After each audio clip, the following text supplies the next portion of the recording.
ఓం నమ శివాయ.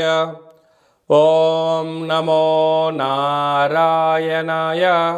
ఓం శ్రీ కర్మ నివారణ నరదృష్టి నివారణ కాళభైరవాయ నమో నమః. ఓం కాళకాలాయ విద్మహే కాళాతీతాయ ధీమహి తన్నో కర్మ నివారణ నరదృష్టి నివారణ కాళభైరవ ప్రచోదయాత్. హరి ఓం. ఓం గంగే చ యమునే చైవ కృష్ణే గోదావరి నర్మదే సింధు కావేరి జలేస్మిన్ సన్నిధిం కురు. మా ఛానల్కి స్వాగతం.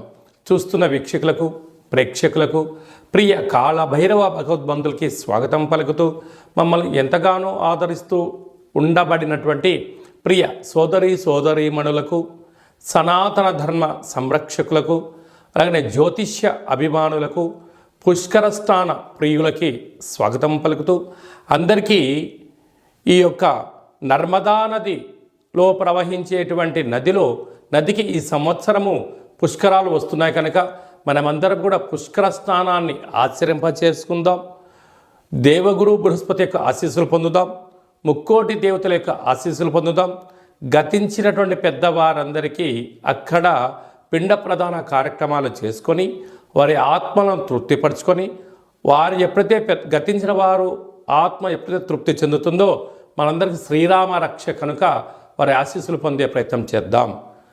1/5/2024 నుండి 15/5/2024 వరకు పుట్టినటువంటి వారందరికీ కూడా ముందస్తుగా జన్మదిన శుభాకాంక్షలు. గతంలో వివాహం చేసుకున్న వారికి వివాహ వార్షికోత్సవ శుభాకాంక్షలు. ద్వాదశ రాశుల్లో గ్రహ గమనాన్ని ఒకసారి వీక్షింపచేద్దాం. మేషరాశిలో రవి మరియు శుక్ర సంచార స్థితి. ఏడాది తర్వాత గురు భగవానుడు సంచారం చేయడం, 12 సంవత్సరాల తర్వాత గురు భగవానుడు వృషభ రాశిలో సంచారం చేయడం, కన్యరాశిలో కేతు సంచార స్థితి, కుంభరాశిలో శనచర స్వామివారు స్వక్షేత్ర సంచార స్థితి, మీనరాశిలో కుజుడు బుధుడు రాహు సంచార స్థితితో ద్వాదశ రాశుల్లో గ్రహ గమనాలు ఈ విధంగా ఉన్నాయి. కర్కాటక రాశి వారికి పుష్కర స్నానాలతో చైత్రమాసంతో కూడుకున్న అమావాస్య రోజు ఎలాంటి విధులను పాటించాలో ఈ వీడియోలో సవివరంగా సంపూర్ణంగా తెలుసుకుందాం. కర్కాటక రాశిలో ఏ నక్షత్రాలు వస్తాయిగా? పునర్వసు నక్షత్రంలోని చివరి పాదం 4వ పాదము, పుష్యమీ నక్షత్రంలోని 4 పాదాలు, ఆశ్లేష నక్షత్రంలోని 4 పాదాలు కలిపితే కర్కాటక రాశి. చాలామందికి పుట్టినటువంటి కాల సమయంలో డేటా ఆఫ్ బర్త్లో లేనటువంటి ఏకైక కారణం చేత పేరు యొక్క మొదటి అక్షరాన్ని అనుసరిస్తూ ఆ రాశిని తెలుసుకునే ప్రయత్నం చేద్దాం. ఏ అక్షరాలు అన్నట్లయితే హి, హు, హే, హో, డా, డి, డు, డే, డో అక్షరాల వారందరూ కర్కాటక రాశి జాతకులే. కర్కాటక రాశి యొక్క అధిపతి చంద్రుడు. 12 సంవత్సరాల తర్వాత కర్కాటక రాశి వారికి లాభస్థానంలో వృషభ రాశిలో గురువు సంచారం చేయడము వీరికి చాలా యోగదాయకం అని చెప్పి గమనించాలి. ఒకవైపు వీళ్ళకు అష్టమ స్థాన శని జరుగుతూ ఉండినను వారు చేస్తున్న సేవకు వారి యొక్క ఆధ్యాత్మిక ఫలాలు ఈ రోజు నుంచి వీరికి రాబోతున్నాయని చెప్పి గమనించాలి. వీరికి తృతీయంలో కేతువు, అష్టమంలో శని, భాగ్యంలో కుజుడు బుధుడు రాహు సంచార స్థితి, రాజ్యస్థానంలో రవి శుక్ర సంచార స్థితి, లాభస్థానంలో గురువు సంచారం చేయడం వలన కర్కాటక రాశి వారికి మంచి కాలము ప్రారంభమైంది. సున్నితమైన స్వభావం కలిగి నీటితో ప్రవాహం చేసేటువంటి నీటితో వ్యవసాయ సోదరీమణులు, గృహ భవన నిర్మాణ కార్యక్రమాలు, ఇటుకలు తయారు చేసేవారు, చేపల రొయ్యల బిజినెస్, హోటలు, స్వీట్ హౌస్లు, పార్లర్లు, అలాగనే స్విమ్మింగ్ సెంటర్స్ నడిపించేటువంటి వారందరికీ చాలా మంచి కాలము అని చెప్పి గమనించాలి. అంటే నీటితో డబ్బులు సంపాదించే మార్గాలలో కర్కాటక రాశి వారు ముందు వరుసలో ఉంటారు. ఎందుకనగా రాశాధిపతి చంద్రుడు అవ్వడం, రాశి జలరాశి అవ్వడం వలన వీరికి అద్భుతమైన యోగ కాలము అని చెప్పవచ్చు.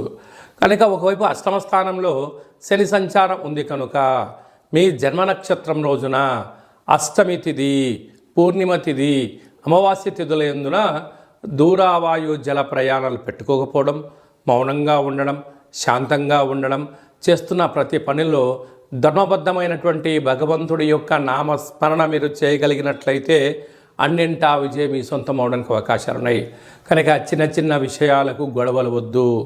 మాటలు ఎంతో జాగ్రత్తగా ఉండి తీరాలి. ధనాన్ని ఎంత పొదుపుగా వాడతారో ఇప్పుడు మీ మాటలను కూడా మీరు అంతే పొదుపుగా వాడి తీరాలి. నోరుంది కదా అని చెప్పి విచ్చలవిడిగా మాట్లాడారా, దాని యొక్క పర్యావసానం భవిష్యత్తులో పెద్ద భారీ మూల్యం చెల్లించుకునే పరిస్థితి అధికంగా ఉంటుంది. తస్మాత్ జాగ్రత్త. మే నెలలో ముఖ్యమైనటువంటి పండుగల గురించి క్లుప్తంగా తెలుసుకుందాం. 1వ తారీఖు నుండి 12వ తారీఖు వరకు నర్మదా నది పుష్కరాలు. ఈ నర్మదా నది ఎక్కడ పుడుతుంది అంటే మధ్యప్రదేశ్లోని అమర్కంఠ్ అనే ప్రాంతంలో జన్మించి ఓంకార క్షేత్రం మీదుగా ప్రవహిస్తూ అంతర్ధానమైపోయే పరిస్థితి ఉంటుంది. అనేక నదులలో కలిసే పరిస్థితి ఉంటుంది. కనుక వీలైతే మనం అమర్కంఠ్ వెళ్ళడం, లేదు ఓంకార క్షేత్రం వెళ్ళి అక్కడ స్నానం చేసి గతించిన పెద్దవారికి పిండ ప్రదానాలు చేయడం వలన మనకంతా మంచే కలుగుతుంది. పెద్దవారి యొక్క ఆశీస్సులు, గతించిన వారి యొక్క ఆశీస్సులు మనకు శ్రీరామ రక్ష అని చెప్పి గమనించాలి. వెళ్ళగలిగితే పుష్కర స్నానం చేయడము చాలా మంచిది. మనిషి జీవితంలో కింద 16 పండ్లు పైన 16 పండ్లు ఎలా ఉంటాయో షోడశ అంటారు. అంటే 16 పుష్కర స్నానాలు చేయగలిగితే ఆ వ్యక్తికి పరిపూర్ణ జీవితము అనేటువంటి ఉంటుంది. 32 పుష్కర స్నానాలు చేయగలిగితే ఆ వ్యక్తికి ధర్మాత్ముడు, గుణవంతుడు, ఆయుష్యవంతుడు, ఆరోగ్యవంతుడు అవుతాడని చెప్పి మనకు వేదం చెప్తుంది. అదే కాకుండా దశదానాలు చేయడం యోగదాయకం. కనుక మనమందరం వెళ్ళి పుష్కర స్నానం చేసి దేవగురు బృహస్పతి యొక్క ఆశీస్సులు పొందుతాం. ఈ యొక్క నదికి మళ్ళీ తిరిగి 12 సంవత్సరాల తర్వాతనే మళ్ళీ పుష్కరాలు వస్తాయి. కనుక ప్రస్తుత కాలమానంలో మనం ఉన్నాం కనుక మనమందరం వెళ్దాం, నర్మదా నది పుష్కరాలలో స్నానం చేద్దాం, భగవంతుడి యొక్క ఆశీస్సులు పొందుదాం. అలాగనే వెళ్ళలేనటువంటి వాళ్ళు ఎవరైనా ఉన్నట్లయితే మీ యొక్క గోత్రనామాలు, మీ పేర్లు వాట్సాప్ ద్వారా పంపించగలిగినట్లయితే, గతించిన వారి యొక్క తిథిని అది పంపించగలిగినట్లయితే నర్మదా నదిలో పిండ ప్రదానాలు, పుష్కర స్నానాలు, అలాగనే కాళభైరవ హోమ కార్యక్రమాలు అక్కడ చేయడం జరుగుతున్నాయి. కనుక మీకు ఆ నర్మదా నది నుంచే వాట్సాప్ ద్వారా ప్రత్యక్ష ప్రసారాన్ని చేయించి చూపించి ప్రసాదంగా మీకు ఆ నర్మదా పుష్కర జలాన్ని మీకు అందజేయడం జరుగుతుంది. ఆసక్తి గలవారు ఈ కిందనే మనం సంప్రదించి పుష్కర స్నానానికి సంబంధించినటువంటి వివరాలు తెలుసుకొని మనము పుష్కర స్నానాన్ని ఆచరింపచేద్దాం, ధర్మాన్ని కాపాడుకుందాం, భగవంతుడి యొక్క ఆశీస్సులు పొందుదాం. ఇంకనూ మనం విజయం సాధించగలగాలి అన్నట్లయితే ఈ యొక్క పాత్ర కంచు పాత్ర అంటారు. ఈ యొక్క పాత్రలో 12 రాసులు అచ్చు వేయడం జరుగుతుంది. ఈ యొక్క పాత్ర యొక్క విశిష్టత ఏమిటనగా స్వర్ణాకర్షణ కాళభైరవ అక్షయ పాత్ర అంటారు. అక్షయము అనగా నశించబడినటువంటిది. ఒక్కసారి చూద్దాం.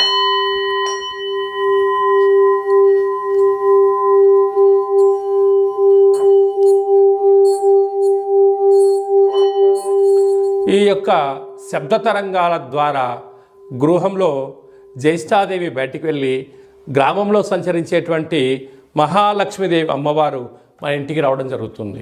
మానవుని శరీరంలో చక్రాలు వికసించి మనం ఏదైతే అనుకుంటామో దాన్ని విజయం సాధించడం కూడా జరుగుతుంది. నరదృష్టి, యంత్ర, మంత్ర, తంత్ర, తాంత్రికపరమైనటువంటి దోషాల నుంచి కూడా మనం విముక్తి చెందగలము అని చెప్పి గమనించాలి. ఈ యొక్క అక్షయ పాత్రతో పాటు కాళభైరవ యొక్క పిరమిడు, డాలరు, కంకణము, ఒక కాళభైరవ హోమ కార్యక్రమాన్ని మీకోసమే ప్రత్యక్షంగా చేయించి మీకు ప్రసాదం అందజేయడం జరుగుతుంది. ఆసక్తి గలవారు ఈ కింది నెంబర్ని సంప్రదించగలరు. అలాగనే మీ వ్యక్తిగత జాతకం తెలుసుకోవాలనుకుంటున్నారా? మీరు పుట్టినటువంటి తేదీ, నెల, సంవత్సరం, సమయం మీరు వ్రాసి పంపించినట్లయితే సంపూర్ణంగా 100 సంవత్సరాల జాతకాన్ని వ్రాసి సవివరంగా సంపూర్ణంగా మీకు పంపిస్తూ మీరు పుట్టినప్పుడు గ్రహ గమనాలు ఎలా ఉన్నాయి, ప్రస్తుత కాలంలో ఎలా ఉన్నాయి, రాబోయే కాలం ఎలా ఉండబోతున్నాయో తెలియజేయడం జరుగుతుంది. అలాగనే చాలామందికి డేట్ ఆఫ్ బర్త్లు లేనటువంటి వారికి మీ పేరు యొక్క మొదటి అక్షరాన్ని అనుసరిస్తూ రాశిని తెలియచేస్తూ ప్రస్తుత కాలమాన ప్రకారంగా గ్రహ గమనాలను తెలియచేస్తూ భూత భవిష్యత్ వర్తమానాన్ని రమణ శాస్త్రం ద్వారా అనగా గవ్వల ద్వారా మీకు జ్యోతిష్యం చెప్పబడడం జరుగుతుంది. కనుక మన యొక్క కాళభైరవ స్వామి యొక్క దేవాలయంలో ఎవరైతే జ్యోతిష్యం చెప్పించుకుంటారో మీరందరికీ కూడా మన దేవాలయంలో శుక్లపక్ష అష్టమి, పూర్ణిమ, బహుళాష్టమి, అమావాస్య తిథుల యందున హోమం చేసినప్పుడు మీకు వాట్సాప్ కాల్ ద్వారా స్వామివారికి మిమ్మల్ని ప్రత్యక్ష ప్రసారంగా చేయిస్తూ చూపిస్తూ మీ పేరు పైన ఒక సౌభాగ్య ముడుపు, కూష్మాణ దీపము, హోమ కార్యక్రమం చేయించి మీకు నరదృష్టి నివారణకు మీకు దిష్టి తీయించడం కూడా జరుగుతుంది. కనుక ఆసక్తి గలవారు ఈ కిందమును సంప్రదించి అపాయింట్మెంట్ తీసుకొని సంప్రదించగలరు. అలాగనే మీరు అప్పుడే పుట్టినటువంటి అబ్బాయి కానీ అమ్మాయికి కానీ ఎలాంటి పేరు పెట్టాలనుకుంటున్నారా ఆ పుట్టినటువంటి రోజును బట్టి, ఆ తిథిని బట్టి, ఆ నక్షత్రాన్ని బట్టి, ఆ మాసాన్ని బట్టి ఆధ్యాత్మికమైన నామాలను తెలియజేయడం జరుగుతుంది. అలాగనే మీ యొక్క పిల్లలు ఎలాంటి చదువులు చదువుకుంటున్నారు, ఎలాంటి ఉద్యోగాలు చేయాలనుకుంటున్నారు, అలా అనుకున్న జీవితం ఆస్వాదించలేకపోతున్నారా మీకు సవివరంగా కూడా తెలియజేయడం జరుగుతుంది. అలాగే మీ అబ్బాయికి కానీ అమ్మాయికి కానీ ఎంత ప్రయత్నం చేసినా వివాహం అవ్వడం లేదా, ఆ అవ్వకపోవడం గల కారణాలు, జాతకంలో ఎలాంటి యోగాలు ఉన్నాయి, ఎలాంటి దోషాలు ఉన్నాయి కూడా తెలియజేయడం జరుగుతుంది. వచ్చేటువంటి అమ్మాయి యొక్క అబ్బాయి యొక్క జాతకం వీరిద్దరి యొక్క వైవాహిక జీవితము, సంతానము, ధనయోగము, ఉపాధి యోగాన్ని కూడా తెలియజేయడం జరుగుతుంది. అలా గతంలో వివాహమైన దంపతులు తరచుగా గొడవ పడడం, విడిపోవడం, 490 కేసులు పెట్టుకోవడం, పోలీస్ స్టేషన్లో గొడవలు పడుతున్నారా ఒక్కసారి మన కాళభైరవ స్వామి యొక్క దేవాలయాన్ని దర్శించండి. మీకు అలాంటి ఇబ్బంది లేకుండా మీరు జీవితకాలం పార్వతీ పరమేశ్వరులు ఎలా కలిసి ఉంటారో అలాంటి సలహాలు సూచనలు కూడా ఇవ్వడం జరుగుతుంది. అలాగనే మీరు నూతనంగా ఏదైనా వ్యాపారాలు ప్రారంభించాలి అనుకుంటున్నారా, మీ యొక్క జాతకరీత్యా ఎలాంటి వ్యాపారాలు ప్రారంభించాలో కూడా తెలియజేయడం జరుగుతుంది. మన యొక్క దేవాలయంలో సంచిత, ప్రారబ్ధ, ఆగమిక కర్మ నివారణ కోసం పూజా కార్యక్రమం చేయించి మీరు మోస్తున్నటువంటి కర్మను కాళభైరవుడి యొక్క సేవకులకు అన్నదానమును చేసి మీ యొక్క కర్మను తొలగించుకునే ప్రయత్నం చేయండి. అంటే ఆ భోజనం చేసేవారు చెప్తారు, అయ్యా మీరు మోస్తున్నట్టు కర్మను నేను కాళభైరవ స్వామికి సేవ చేస్తున్నందుకు మీ కర్మను నేను తింటున్నాను, మీకు ఉత్తమ గతులైనటువంటి ఒక బట్టి విక్రమార్కుడిలాగా, ఒక శివాజీ చక్రవర్తి లాగా, ఒక అశోకుడు లాంటి మహనీయుడు లాంటి జీవితాన్ని మీరు పొందునుగాక అని చెప్పి ఆశీర్వదించి భోజనం చేయడం జరుగుతుంది. కనుక మీ యొక్క కర్మను తొలగించుకునే ప్రయత్నం చేయండి, భగవంతుడి యొక్క ఆశీస్సులు పొందగలరు.